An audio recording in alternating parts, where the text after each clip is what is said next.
कई बार कानून की रक्षा करने वाले पुलिस ऑफिसर खुद ही भक्षक बन जाते हैं। कई बार हमारे खिलाफ कोई एफआईआर होती है तो पुलिस ऑफिसर मौका ढूंढते हैं कि कैसे उसको अरेस्ट किया जाए और इसलिए अरेस्ट करें ताकि आप डर के मारे कुछ खर्चा पानी दे। देखिए, मुझे शर्म नहीं आ रही इस बात को कहने में, लेकिन ये देश की सच्चाई है। पहले ऑफ कोर्स होता था और अब इसकी सीमा और बढ़ गई है, लेकिन इतना आसान नहीं होगा अब, क्योंकि सुप्रीम कोर्ट ऑफ इंडिया एक के बाद एक कई जजमेंट दे चुकी है जहां पे बता रही है कि पुलिस ऑफिसर की क्या ड्यूटी है। अगर वो किसी को अरेस्ट करने जाए तो क्या उनको चीजों को ध्यान रखना पड़ेगा और कैसा नोटिस देना पड़ेगा अरेस्ट करने से पहले। हाल ही के एक जजमेंट में सुप्रीम कोर्ट ने माना कि उस पुलिस ऑफिसर की गलती थी, उन्होंने किसी आदमी को बेवजह अरेस्ट किया। और सिर्फ पुलिस ऑफिसर की गलती नहीं थी, बल्कि उस मैजिस्ट्रेट साहब की भी गलती थी, जहां पे उसने आगे उसकी गिरफ्तारी को वैलिड माना। और फाइनली सुप्रीम कोर्ट ने उस जजमेंट में उस पुलिस ऑफिसर और उस मैजिस्ट्रेट के खिलाफ कंटेम्प्ट की प्रोसीडिंग्स करी और कहा कि ये कंटेम्प्ट के दोषी है। तो मैंने सोचा क्यों इस पे एक डिटेल वीडियो नहीं बनाऊं मैं और उस जजमेंट के बारे में बताऊं, जहां सुप्रीम कोर्ट ने एंटीसिपेटरी बेल के ऊपर एक कानून को डिस्कस किया है, बताया है कैसे पुलिस ऑफिसर और मजिस्ट्रेट इस कानून का वॉयलेशन करते हैं और अगर करते हैं तो आप कैसे उनको कंटेम्प्ट के दोषी ठहरा सकते हैं। Welcome back to my channel, my page. मैं हूं आपको दोस्त एडवोकेट कुणाल चंद्रमानी और आप मेरे साथ देख रहे हैं लीगल गॉसिप्स, वो पेज जो आपको छोटी से बड़ी जानकारी के साथ आपको जागरूक करता रहता है और करता रहता रहेगा। तो आज बात कर रहे हैं सुप्रीम कोर्ट की रीसेंट लैंडमार्क जजमेंट तुषार भाई वर्सेस कमल दयानी के बारे में। आप लिंक में जजमेंट देख सकते हैं, डिस्क्रिप्शन में दी गई है।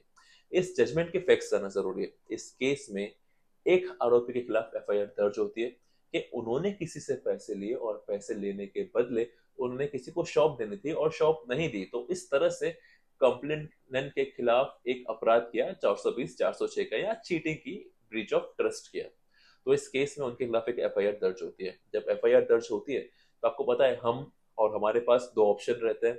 या तो उसको चैलेंज करते हैं हाई कोर्ट के अंदर एफआईआर क्वेश्चन में 482 सीआरपीसी में, या जो बीएनएस में है उसके रिलेवेंट प्रोविजन में, और कहते हैं कि भाई एफआईआर को क्वॉश किया जाना चाहिए। और अदरवाइज हमको लगता है कि अगर पुलिस वाले हमको गिरफ्तार कर सकते हैं, परेशान कर सकते हैं बेवजह, तो हम लगाते हैं एंटीसिपेटरी बेल, जो लगती है आपका 482 सीआरपीसी में, जो बीएनएसएस में लगता है। एंटीसिपेटरी बेल लगाने के लिए सबसे आपको पहले पता है कि आपको अपनी सेशंस कोर्ट को अप्रोच करना रहता है, क्योंकि मैजिस्ट्रेट के पास यहाँ पे पावर नहीं होती है एंटीसिपेटरी बेल सुनने के लिए। तो आपको अप्रोच करना रहता है शहर के सेशंस कोर्ट के पास। आप एफआईआर की कॉपी लेके जाते हैं और 2-3 पेज की जो बेल एप्लीकेशन आपकी रहती है, कहते हैं कि मेरे खिलाफ ये अपराध आरोप उन्होंने लगाया है, मेरा इसमें कोई रोल नहीं है और ये रीजन है कि इसलिए मुझे आपको एंटीसिपेटरी बेल देनी चाहिए। अगर ट्रायल कोर्ट को लगता है तो वो आपको दे देगी, अगर नहीं मिलती है तो आप अप्रोच करते हैं हाई कोर्ट में सेम 438 सीआरपीसी में या फिर 482 बीएनएसएस में। हाई कोर्ट अगर आपको समझता है, आपकी बात को समझती है, तो बेल देती है। अगर आपको हाई कोर्ट को नहीं लगता है कि भाई नहीं देना चाहिए, तो अल्टीमेटली आप सुप्रीम कोर्ट जाते हैं। एंटीसिपेटरी बेल लगाने के लिए आपको एफआईआर होना जरूरी है। लेकिन सुप्रीम कोर्ट का जजमेंट ये भी है कि अगर आपके खिलाफ एफआईआर नहीं भी हुई है, आपको सिर्फ एक डाउट है, अंदेशा है, तो आप एंटीसिपेटरी बेल लगा सकते हैं।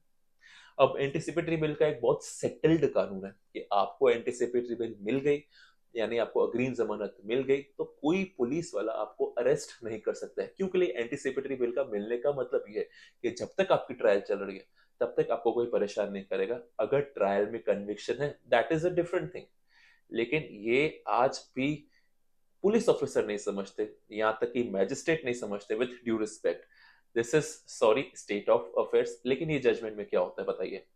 जो एफआईआर में हुई है उसके बाद बेल लगाते हैं, anticipatory bail. Anticipatory bail high court में भी नहीं मिलती और वो सुप्रीम कोर्ट पहुंचते हैं। सुप्रीम कोर्ट उन्हें एंटीसिपेटरी बेल का लाभ देती है, उस एक्यूज को एंटीसिपेटरी बेल ग्रांट कर देती है और कहती है आप पुलिस के पास जाइए, इन्वेस्टिगेशन ज्वाइन करिए, जो भी इन्वेस्टिगेशन में आपसे क्वेश्चंस हैं, बयान है, रिक्वेस्ट कर रहे हो, आप उसको फॉलो करिए, आप प्रॉपरली विजिट करिए वहां पे, तो पुलिस आपको कस्टडी में नहीं लेगी।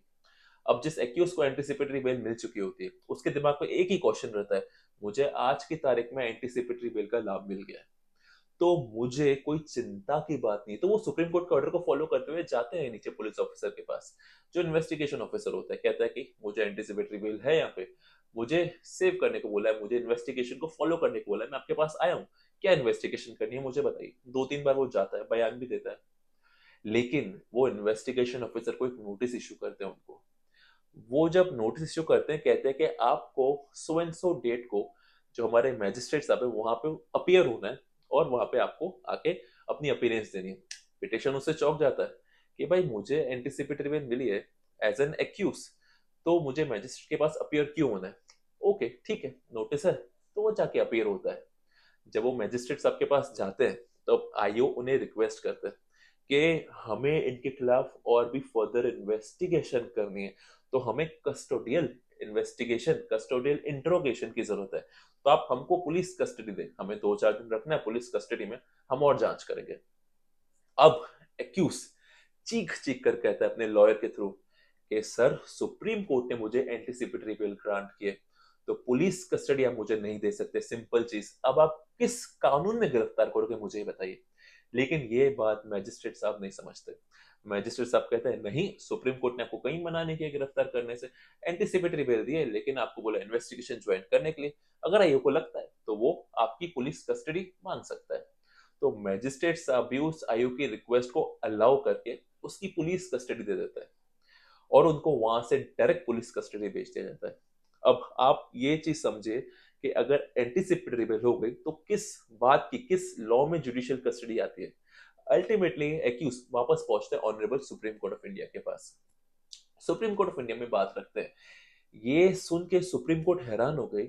सुप्रीम कोर्ट ने कहा कि इस देश का बच्चा बच्चा जानता है कि अगर एंटीसिपेटरी बिल आप किसी को दे रहे हो, इसका मतलब है कि उसको गिरफ्तार नहीं किया जा सकता।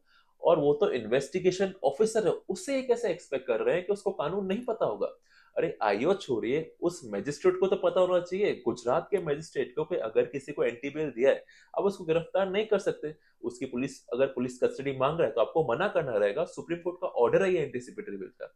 लेकिन ऐसा नहीं किया दोनों ने, इसलिए सुप्रीम कोर्ट को लग रहा था कि अब जरूरत पड़ गई है इस देश में इन्वेस्टिगेशन ऑफिसर और ऐसे मैजिस्ट्रेट को नोटिस कंटेम्प्ट का इशू करना जरूरी है, उनसे जवाब मांगना जरूरी है।